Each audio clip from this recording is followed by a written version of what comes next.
자기를 비우고 죽기까지 복종하신 예수님을 닮아 우리도 나는 죽고 예수로 사는 이 하루 되기를 주님의 이름으로 축복합니다.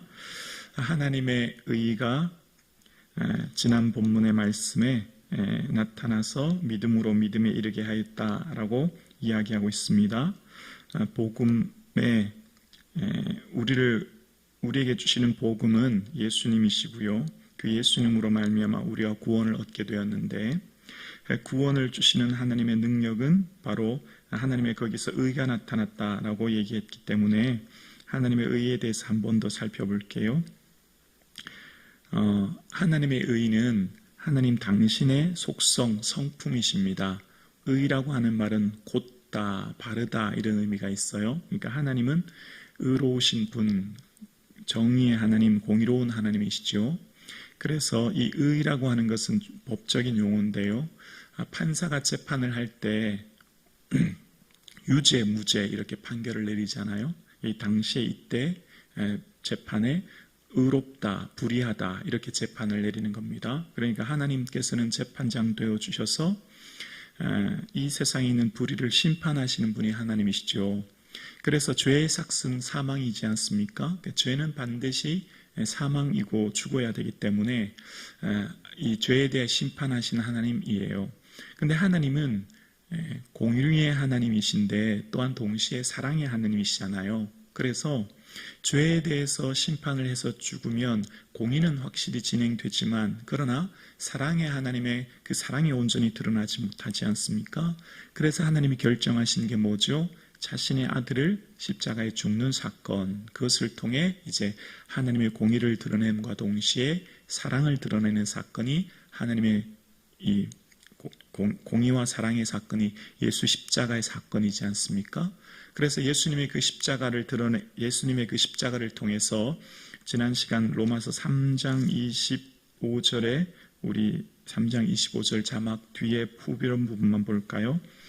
예수를 하나님의 그 피로서 믿음으로 말미암아 화목제물로 세우셨다. 왜요? 마지막 끝부분만 보면 자기의 의로우심을 나타내려 하심이라. 그래서 예수님의 십자가의 죽으심으로 말미암아 하나님은 어떤 분인가? 하나님은 의로운 분인 것이 드러나게 되었다는 겁니다. 하나님의 의의가 드러나게 되었어요. 자, 이것은 하나님의 의의가 드러나게 되었고 하나님 의로우신 분이었고, 그래서 이제 그 의의가 그 하나님의 의로운 것이 우리가 우리에게도 전가되어서 우리가 의롭다 칭함받은 겁니다. 그래서 그걸 우리는 칭의라고 하죠. 그래서 3장 26절에 보면 로마서 3장 26절에 곧 이때에 자기의 의로우심을 나타내사 자기도 의로우시며 뭐라고요?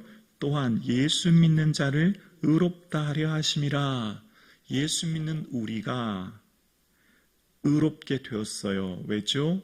예수님의 십자가 죽으시고 그 십자가에 부활하신 그 사건을 통해서 우리가 의롭게 되었기 때문입니다. 그래서 우리는 예수님으로 말미암아 의롭게 된 사람들이란 겁니다. 그래서 우리는 최후 심판 때 하나님 앞에 섰을 때 우리는 의로운 자라 칭함받는 겁니다. 왜죠?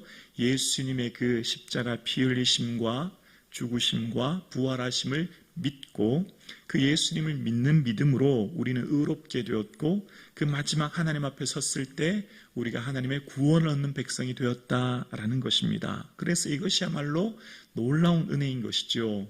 놀라운 은총을 우리가 이제 받게 되었음을 이 로마서에서 얘기하는 겁니다. 그래서 복음은 우리를 구원하신 하나님의 능력인데 그 구원은이란 것은 뭐죠? 죽음에서의 해방이에요. 인간이 해결할 수 없는 유일한 문제가 죽음이잖아요.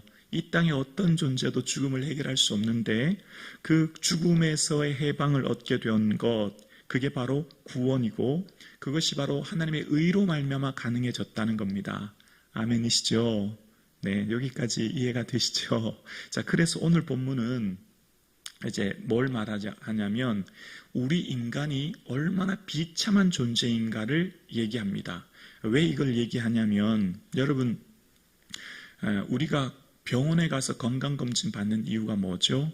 병원에서 건강검진을 받아야 정확하게 내 몸의 증상, 질병의 증상을 확인하지 않습니까? 우리가 병원에 가서 정확하게 건강검진을 받아야 내 몸 안에 지금 암이 자라고 있고 암 몇 기 알아서 내가 빨리 수술을 해야 된다는 것을 알게 되잖아요.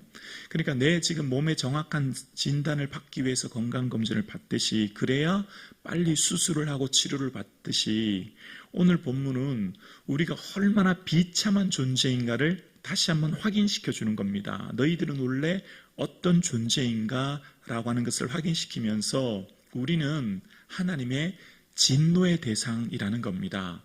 우리는 원래 하나님께서 보시기에 진노받아야 될 대상인데요. 왜 그러냐면 우리는 불의한 자들이기 때문입니다. 18절을 볼게요.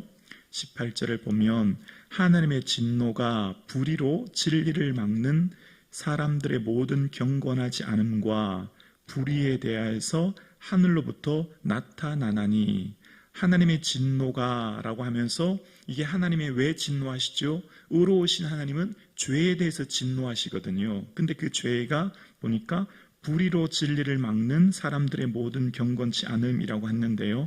자, 그럼 불의가 무엇인가 라고 할 때 여러분 32절 보실래요? 마지막 절 잠깐 보시겠어요? 네, 32절 보시면 그들이 이 같은 일을 행하는 자를, 자, 이 같은 일은 뭐냐면 앞에 24절부터 32절 전체에 대한 그들의 행동들을 말하는 겁니다. 그러니까 이 같은 일들이라고 하는 것을 예를 들면 29절 보실래요? 29절 보면 곧 모든 불의, 추악, 탐욕 쭉 죄에 대해서 열거하고 있죠. 이런 죄를 열거하는 거예요. 그러면서 30절을 보면은 중간에 후반절에 보면 악을 도모하는 자 보이세요? 자, 악을 도모하는 이런 모든 죄. 그러니까 다시 32절 보세요. 그들이 이 같은 일, 그러니까 불의, 추악, 탐욕뿐만 아니라 악을 도모하는 이런 일은 어떻게 된다고요? 행하는 자는 사형에 해당한다고. 죄의 삭은 사망이잖아요. 사형에 해당하는 죽음이에요. 그걸 하나님이 정하신 법이에요. 그런데 뭐라고 하죠? 32절 후반절에 보세요. 자기들만 행할 뿐 아니라 또한 그런 일을 행하는 자를 뭐라고 한다고요? 옳다 한다라는 겁니다. 그런 위에 얘기했던 수많은 죄의 목록들이 있잖아요. 그런 죄의 목록들을 행하면서 자기들만 행하는 것뿐만 아니라 그런 사람들을 다 옳다고 얘기한다라는 겁니다. 그 죄의 기준이 완전히 무너진 것이죠. 그래서 그런 불의를, 그런 잘못된 불법을 행하는 자들을 통하여서 그들을 옳다고 여기는 모든 것이 다 하나님 보시기에 불의가 되는 겁니다. 하나님 보시기에 바로 그것은 의롭지 못한 것이 되는 거예요. 근데 사람들은 뭐라고 한다고요? 옳다고 얘기한다는 겁니다. 여러분, 오늘 이 시대의 죄의 기준은 점점 낮아지고 있는 것 아시죠? 과거와 달리 현대 사회에 어떤 것을 책망하고 비판하기가 점점 어렵게 된 시대, 일일이 구체적으로 얘기 안 해도 여러분 아시죠? 이런 죄의 기준이 점점 낮아지고 있는 이 시대에 18절에 말하는 것은 불경건과 불의거든요. 이것을 대표적으로 이렇게 얘기할 수 있는 겁니다. 하나님께서 우리에게 하나님 나라의 백성은 이렇게 살아야 돼. 얘들아, 너희는 내가 택한 성민이란다. 그리고 너희는 내가 택한 백성이기 때문에 너희들은 이런 것을 지키며 살아야 돼 라고 하면서 하나님의 백성에게 주시는 하나님의 법이 있거든요. 그게 이제 10가지 계명이잖아요. 그게 10계명이에요.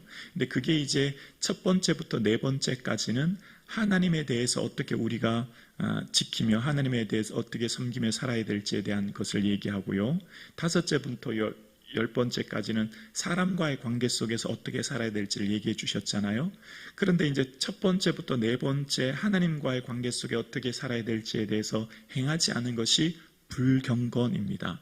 하나님과 우리와의 관계가 깨어진 것, 그게 불경건이 되고, 다섯 번째에서 10번째까지 사람과의 관계가 깨어진 게 불의가 되는 겁니다. 그것으로 말미암아 세상의 악으로 관계가 깨어지고 공동체가 깨어지고 삶의 고통이 찾아오는 것이 바로 불의라고 하는 거거든요. 그래서 오늘 본문을 이제 이 24절 이하에 쫙 읽어 내려가면 등장하는 대부분의 죄의 그 근원에 뭐가 있냐면 성적인 타락이 등장하는 것을 보게 돼요. 여러분, 소돔과 고모라라든지 또 사사기 시대의 미가 선지자가 레위인의 첩 사건이라든지 이런 모든 것들의 공통점은 이 성적인 타락을 얘기하고 있거든요.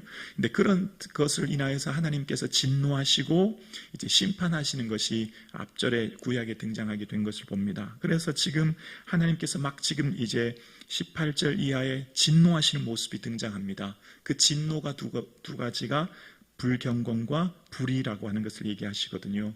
그러면서 하나님이 말씀하시는 겁니다. 하나님께서 사람들에게 양심이라고 하는 것과 자연을 통해 하나님이 어떤 분인가를 알게 해주셨다라는 겁니다. 그래서 그 두 가지 장치를 통해 하나님에 대해서 알게 해주셨는데, 근데 하나님을 대해서 알지만 오히려 하나님을 영화롭게 하지 않았다라고 하는 것이 19절과 20절입니다. 19절이요.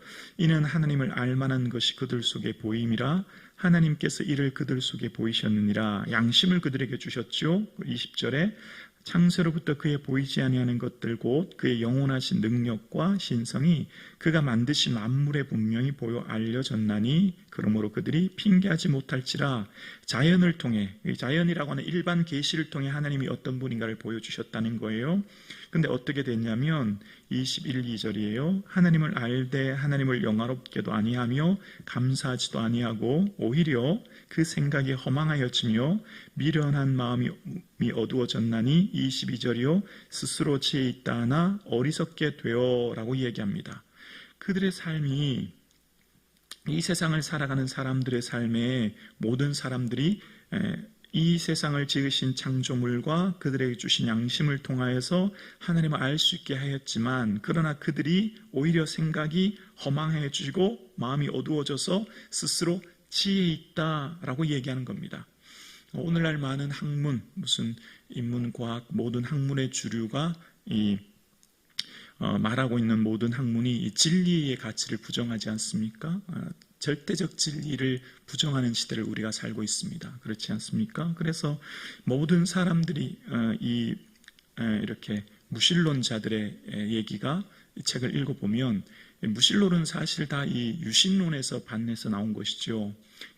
무신론자들의 책을 읽어보면 마음이 굉장히 허무해지는 것을 느껴요. 무신론자들의 책을 계속해서 살펴보면 책을 딱 덮는 순간 마음이 너무 공허해집니다. 그래서 무신론자들의 그 책을 읽고 많은 사람들이 막 눈물을 흘리면서 운다고 하지 않습니까? 나는 도대체 무슨 존재인가? 내가 어떤 존재인가? 그 허탄함을 느낀다고 합니다. 그래서 오늘날 말하고 있는 많은 학문의 최고봉에서 말하고 있는 스스로 지혜 있다라고 하는 것들에 대해 오히려 하나님께서 말하시는 것이 어리석다라고 말씀하시는 거예요. 그러면서 이제 24절부터 32절까지 하나님께서 그 결과로 어떻게 하셨냐면 그냥 내버려 두셨다라고 하면서 유기하셨다는 내용이 나와요. 24절에 그러므로 하나님께서 그들을 마음의 정욕대로 더러움에 내버려 두사가 나왔죠. 26절도 보실래요? 26절도 보면 이 때문에 하나님께서 그들을 부끄러운 욕심에 내버려 두셨으니 라고 나왔죠. 또 28절도 보실래요? 28절에 보면 또한 그들이 마음에 하나님 두기를 싫어하며 하나님께서 그들을 그 상실한 마음대로 내버려 두사. 이게 세 번째에서 반복해서 나옵니다. 하나님께서 그들의 불의에 대해서 그들의 마음의 정욕, 부끄러운 욕심, 상실한 마음대로 그냥 내버려 두셨다라고 이야기합니다. 구약의 특징이 있어요. 구약의 특징은 사람들의 잘못에 대해서 즉각적으로 진노하시고 심판하시는데, 이제 신약에서 오늘 로마서에서 나타나는 모습을 보면 하나님께서 그들을 향해서 내버려 두시는 모습을 보게 됩니다. 이게 하나님의 진노에 대한 심판인 것을 이야기합니다. 오늘날 시대의 많은 사람들의 모습 속에서 하나님이 없다고 말하면서 자기 자신을 주인 되어서 자신을 주장하는 인생을 사람들을 하나님께서 내버려 두심, 이것이 하나님의 심판이라는 거예요. 여러분 27절 끝부분 보실래요? 27절 끝부분에 보시면 그들의 그릇 때문에 상당한 보응을 그들 자신이 받았느니라 라고 이야기합니다. 이미 그것이 심판이라는 겁니다. 보응이라고 하는 것은 선을 행한 자들에게는 합당한 보답을 해주시는 것이고 악을 행한 자들을 징벌하신다라는 것이거든요. 그러니까 지금 우리 눈에 보기에는 하나님의 당장 무슨 불과 유황이 떨어지지 않고 당장 하나님의 심판이 없어서 그것이 하나님께서 심판하지 않은 것처럼 보이지만 하나님께서는 유기 내버려 두심이 이미 그들에게 심판이 되어서 그들에게 이미 보응받은 것이 되었다라고 본문에 말씀하고 있는 것이죠. 그래서 이 시대를 살아가는 우리가 하나님 말씀을 통해서 우리가 하나님의 마음과 뜻을 헤아려야 되는데요. 우리가 이 시대를 살아가는 우리의 모든 삶에 하나님의 의 되신 예수 그리스도를 주인되어 살아가는 삶을 살 것인가, 내가 내 인생의 주인되어 살아가는 삶을 살 것인가를 늘 분별하며 살아야 된다라는 겁니다. 신약 성경을 보면 신약 성경에 이제 사복음서와 또 마지막 요한계시록 그 5권을 제외하고요. 나머지 성경들은 대부분 편지라는 걸 알게 돼요. 그러니까 이 5권의 성경을 제외한 나머지 성경책들을 보면서 편지 형식을 통해서 기록되었죠. 편지는 어떤 특징이 있을까요? 편지를 여러분 한번 써보셨나요? 편지를 쓰면 오로지 그 사람만 생각해야 됩니다. 그 상대만 생각해야 되는 거예요. 딴 생각을 할 수 없죠. 그 사람만을 바라보고 생각하고 쓰는 것이 편지죠. 그리고 그 사람에 대한 나의 마음, 나의 사랑의 마음이 묻어나는 게 편지예요. 편지와 공통점이 있는 것 한 가지가 있다고 생각합니다. 그것이 바로 기도라고 생각해요. 기도는 오롯이 그만을 생각하는 것이 기도이지 않습니까? 그래서 하나님께서 이 편지 형식을 통해 우리에게 로마서를 주신 것은 어떤 의미가 있을까요? 하나님이 오롯이 우리만을 바라보고 우리만을 생각하며 우리를 사랑하시는 분이라는 걸 알게 돼요. 하나님 우리를 너무너무 사랑하셔서 하루 24시간 나만을 바라보고 생각하시는 분이에요. 하나님은 이때 이 세상에서 많은 사람을 지으셨지만 나만을 사랑하시는 분이시죠. 그래서 오로지 나만을 생각하고 바라보시는 하나님께서는 우리가 하나님을 닮아 의롭게 살기를 원하시죠. 그래서 우리도 하나님을 본받아 예수님을 닮아 그런 삶을 살기를 원하시는 거예요. 그러나 우리의 삶 가운데 그렇지 못할 때 불의를 쫓아 살아가는 이 시대를 바라보면서 하나님 마음 아파하시고 하나님이 진노하시는 것을 알게 됩니다.